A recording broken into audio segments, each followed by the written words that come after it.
Here we are. Cool. Welcome back to another episode of Shift Ed podcast. We're coming out of Laval today, actually. I'm at the office. And I'm reaching across our country to the beautiful West Coast where I have Ainsley Rose coming in to chat with us a little bit today. So thanks, Ainsley, for hopping on here and sharing some of your thoughts about education. My pleasure, Chris. I appreciate the opportunity. It's been a while. Yeah, absolutely. Well, I mean, you've always been a great presence here in Quebec in our educational Anglo Mm. sphere. So I felt it appropriate to include you in this little journey that we're on with talking with the educators that help our system move forward. So my first question is always, tell me a little bit about how all this started for you, Ainsley. Like when did education kind of start to really grab you and be like, this is the direction I want to go in life as to be an educator, to support teachers, support students, support administrators. Can you fill in those blanks for us? I can try. I have to say that I had a very inauspicious beginning. I was graduating out of the University of Western Ontario in London, Ontario at the time. I was in the Faculty of Physical Education, and I had just started my master's degree. And lo and behold, at the time as well, I was the assistant varsity basketball coach, working with the head coach Jerry Gonzer, and we got a phone call at the office one day, and I literally sat outside his office, and Mm. it happened to be a phone call about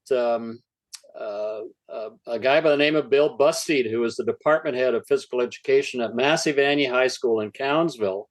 There we are. And they were looking for a kid who had graduated at the University of New Brunswick and was actually the captain of the Western Mustangs basketball team, whom I was coaching. And they were looking to hire him because they wanted a basketball coach back at Massey Vanier High School.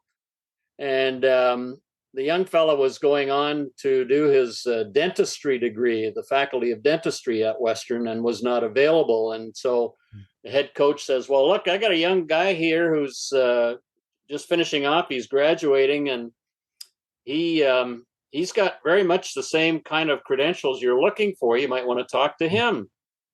And sure enough, a week or so later, I got a phone call from Bill Bustede, and a short time after that, I was hired to get my first teaching degree at Massey Vanier High School.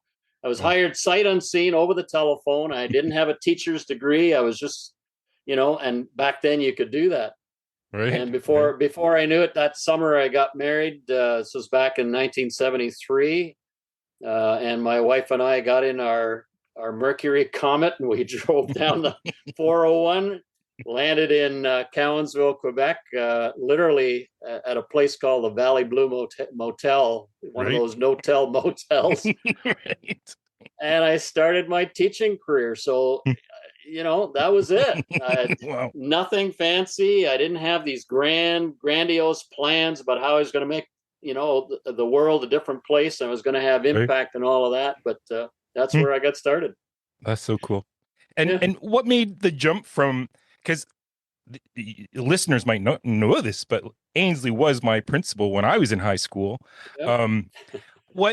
How did you make that jump from teacher to administrator at Massey Vanier? Well, it seems to be consistent throughout my career that I have never actually applied for a job in my 52 years in education. Somebody always came to me and said, you might want to think about this. And interestingly enough, some principalship positions became open in the District of Bedford. It was the District of Bedford at the time. And they said, you really should apply because you seem to have some leadership abilities. And so I ended up doing that. I did have to apply, obviously, but not because I had chosen to do that. It was other people who seemed to think that I had some skills that might be helpful for different places. And so I applied, and my first appointment was the vice principal of Butler, Clarenceville, Stambridge and Farnham Elementary Schools. Wow. Working with a good friend of mine, Murray Gunson, who was principal at the time. In fact, your mom worked there as well, That's right. interestingly enough. So That's right. small world, eh? That sure is. Sure is.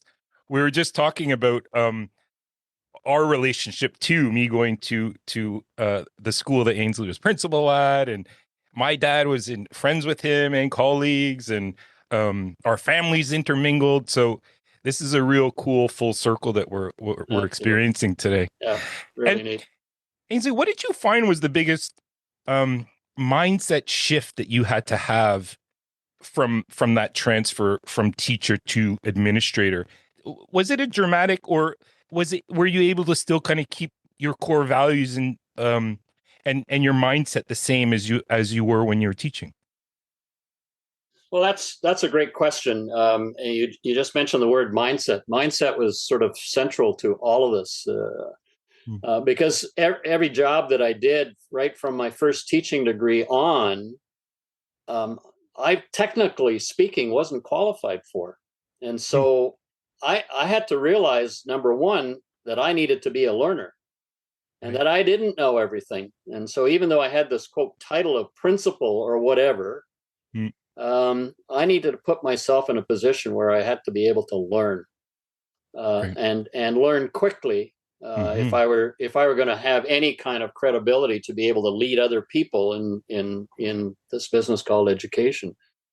And so I became a voracious reader, and I also realized that the skill set that I had was my ability to build relationships with people.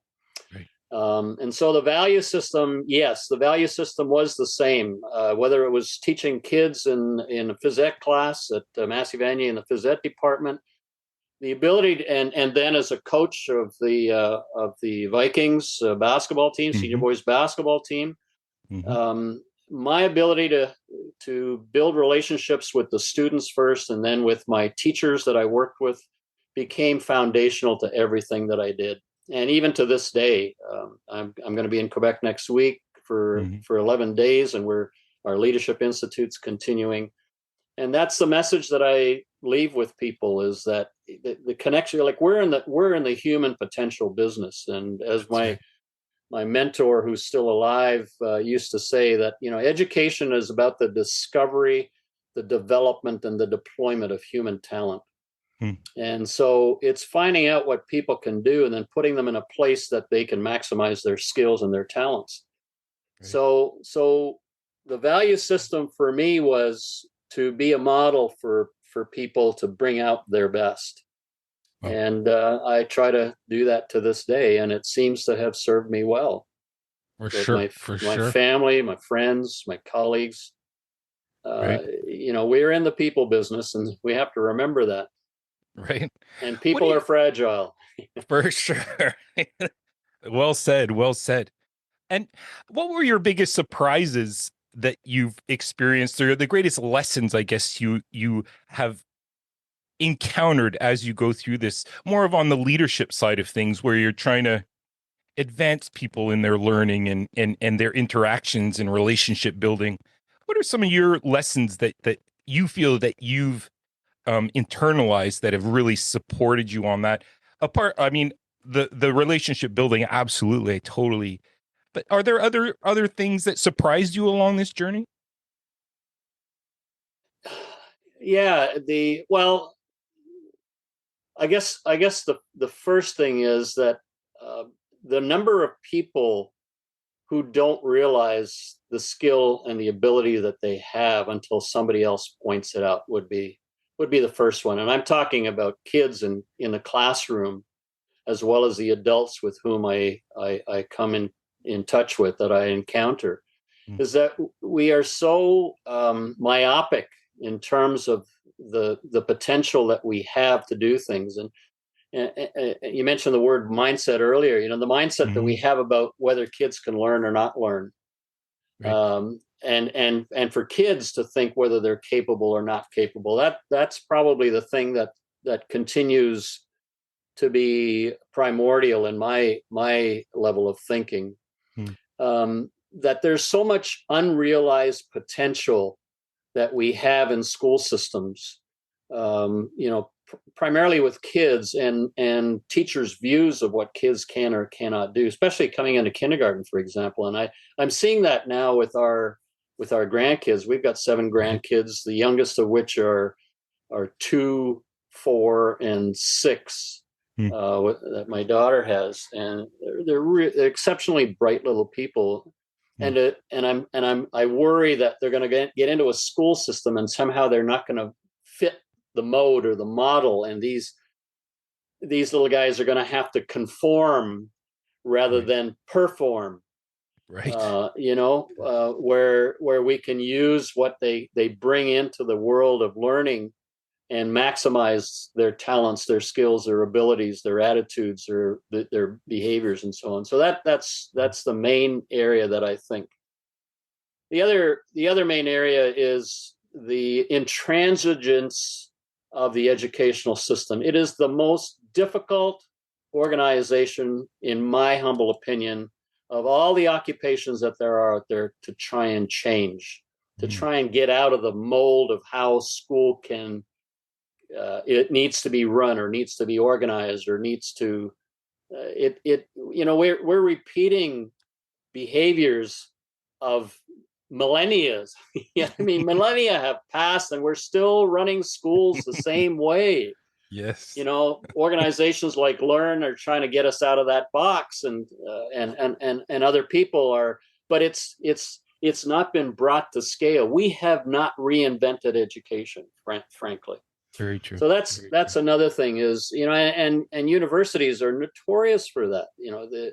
There's these rules and regulations, and this is how school is done. You have to have 7 periods a day. They have to be 60 minutes long. You have to have a recess in the morning and the afternoon and all. Well, there are other ways of doing this stuff, but we seem to be reluctant to get involved with it. That's a long answer for a short question, but no, totally. I mean, I'm driving with you, Ainsley, in the sense that you think that education would be at the forefront of innovation and change and best practices and new strategies that come in that tell us that here's more effective ways that we can go about teaching. How did John Hattie and his research and the data that he gathered, I mean, obviously it had an effect, because I know that you wrote quite a bit about the influences of that data on teaching and how could we tweak things a little bit. Could you talk to a little bit about John Hattie and his visible learning and what it is that you feel that people should know more about that research? Boy, that's I can talk for the rest of the time we have together on this.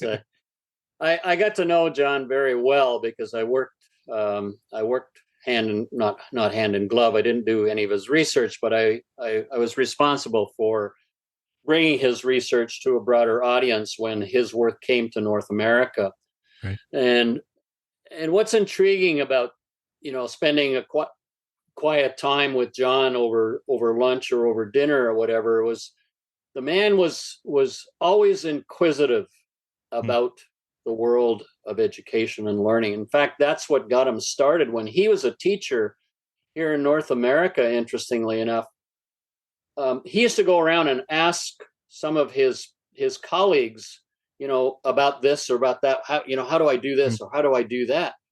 And everybody seemed to have a different answer. And that led him to think, well, it can't be that everybody is right. There got to be some things that are more effective and have greater impact than other things. And that's what prompted his doctoral research when he was at the University of Toronto, getting his doctorate degree, interestingly enough. So he got his doctorate here in Canada, of all places. And that's what got him thinking about looking at the research. And one of the drawbacks, or one of the criticisms that he gets all the time, is that meta-analysis is not bona fide research methodology. But in fact, the American Psychological Association has adopted effect sizes and the calculation of effect sizes as an appropriate measure of impact. So he started examining things that people talk about all the time in education to try and find out, why is it that this seems to have a greater impact than that? What is it about that that seems to make a difference? And the classic example that we used to use early in the training of this work had to do with class size. Everybody says, like when teachers go on strike for their new contract, there are two things: give us more money and give us smaller class sizes, both reasonable expectations. And so the question comes when his research points out that, lowering class size doesn't seem to have the impact that you think it should have. So the question is, why or why not? And that's what his research is all about, is questioning what we hold as the schema in our heads about what works and what doesn't work in schooling and in education and in teaching and learning. And so he's caused us to start to think really deeply about what really is the right way to go about this work, because there are so many permutations and combinations. Like, it's so complex. Teaching and learning is so complex. And we try to make it simple, but it's not simple. It sure isn't. That's right. Really well said there. Try as we might, it's not a simple, teachers work inordinately hard. I mean, so his work is really helpful in terms of trying to understand where we should put our time, effort, and energy to have the greatest impact. As he puts it, is that our purpose is to know whether what we're doing is having impact on student learning at the end of the day. And if it isn't, then why do we do it? Find a better way. And his research now gives us a body of knowledge that we haven't had, like the medical profession, for example. The medical profession talks about evidence-based practice. This kind of operation is the most effective if you have heart problems. You put a stent in if you've got issues with arterial sclerosis, et cetera, et cetera. Well, what are the similar kinds of evidence-based practices in teaching and learning that we need to use, because they are more effective than other things that we have been doing for years, and maybe we've been doing it wrong? For sure.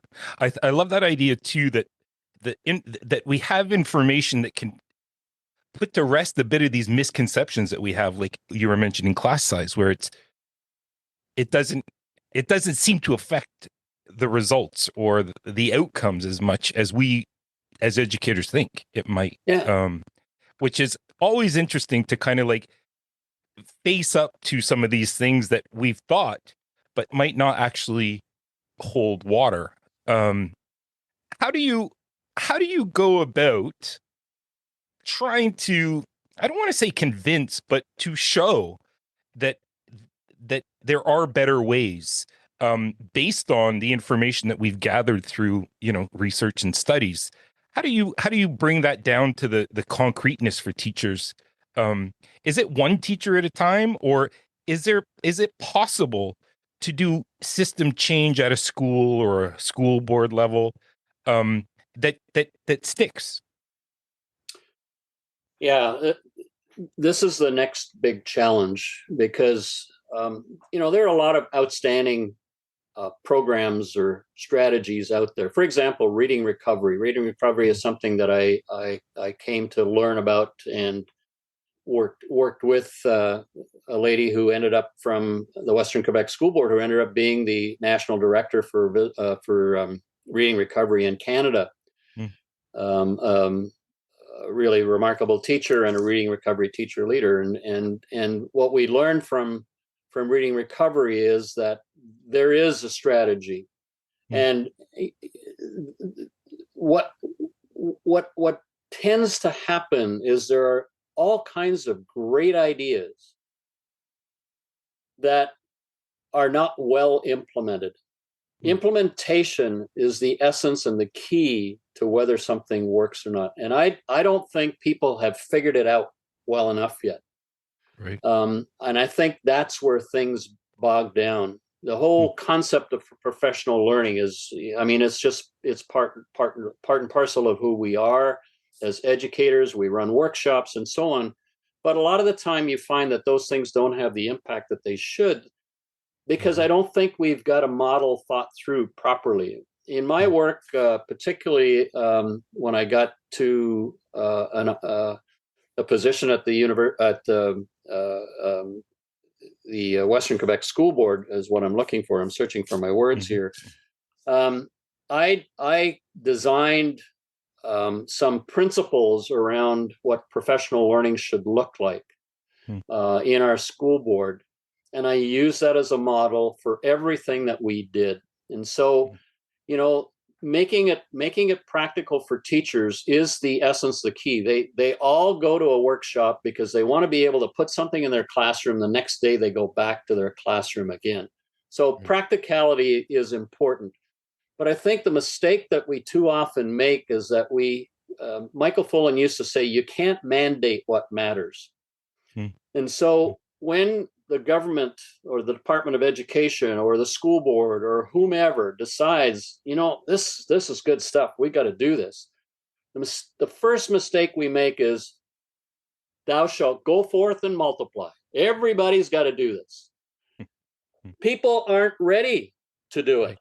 Right. So we have to lead people to want to taste, get a little bit of a flavor in a safe, psychologically safe environment where they can try things out, make mistakes, learn from them, go back, make adjustments, etc., before we blow this up and say the whole school or the whole school board has to do this. Right. It doesn't work that way. It just doesn't work that way. I can have a great conversation with you and coach you slowly through a particular process, knowing that I'm there beside you to help support you and guide you and listen to your questions and so forth, tweak it along the way. That's far more effective than coming in and saying, here's the new math program. You're all going to teach it this way. And what's the first thing that happens is people put up their defenses. They get scared. They're going to have to get rid of stuff that they've always done that they felt they were being successful in. And it falls apart. 3 years later, all that money has been spent. Nothing has changed other than people's temperaments. They get upset. They get up, and then we start complaining about not enough resources, not enough tools, not enough training, et cetera, et cetera. And so we go looking for the next silver bullet. So the model for me, the basic model for me is wrong. Like my rule of thumb was we do no more than 3 things. So I'm a big believer in triangles. And anybody that's ever worked with me knows, well, here's Ainsley talking about his triangles again. 3 things. You get rid of one of those, the model falls apart. So 3 initiatives, no more than that, because most school districts can't handle more than 3 major initiatives at any given time. And even that sometimes is too much. Would those be interrelated, like of the 3? So that one needs the other, like you say, take one out, the other 2 don't work anymore. Right. Yeah. So like, for example, the 3 that I used to work on in Western Quebec is that we would do assessment, instruction, and design. Assessment, instruction, and design. That's what I wanted to have all of our teachers proficient with over time. And we made it. We didn't make it mandatory. We make it voluntary. As soon as you commit for a long term. You don't commit for 1 year or for 1 session. You commit long term, because you can't learn anything in a short time. You have to learn, because you're asking people to change practices. You're asking them to change behavior. You're asking them to change mindset. 3 things. The other thing is just a switch you're turning on and like, okay, we're ready. Right. Teaching and learning doesn't happen that way. Right.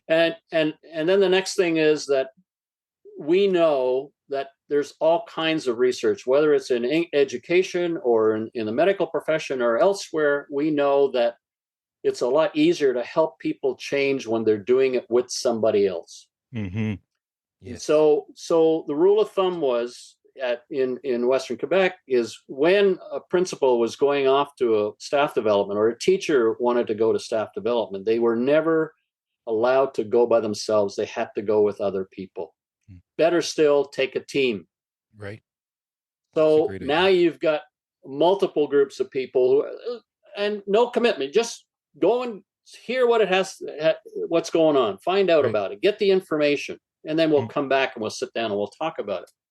So a principal couldn't go to a staff development or a professional learning opportunity on their own. They had to go with a team. They had to take teachers with them, because my concept was, if it was a lousy workshop, at least getting there and coming back, they're all in the same car. What do they talk right. about? They talk about school. Yeah, for sure. Yep. So, Yep. so now you've got three people talking about school, and they get all excited. They're motivated. They want to try something. And now the principal can support and help them with that.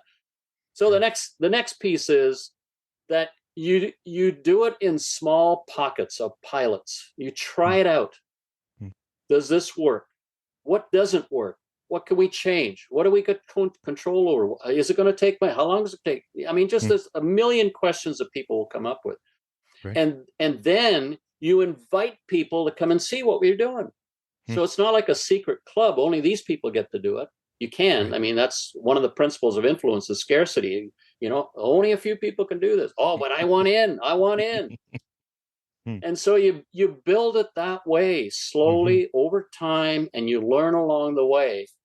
And you stay with it, because most good things don't survive the test of time. Yes. If you can't keep doing it over a long time and monitoring, adjusting along the way, making it better as you learn, involving more people who have ideas. You look at any of the great organizations right now. They're ones that have learned along the way, and they've now the jargon is that you have to be agile. You have to be able to move quickly and so forth. Anyway, I'm just blabbering on here. I'm not sure if I'm answering your questions or not. Absolutely. It's making me reflect too a little bit, Ainsley, on classroom teaching as well. That, I mean, you can take the same kinds of concepts you have and apply them to your class, where you're inviting error, you're inviting iteration, you're inviting thought, and debate and uncomfortableness. I mean, all of these great things that make us human need to be more flourishing in our classrooms, I think, where we're getting more of that information from our kids and their experiences and their thoughts, and letting them struggle. And we were just talking with Ginny Newman, Garfield, and Garfield. Yeah, amazing. And he was talking to us about critical thinking. And it starts to, he has this quote where he says to tweak and fortify.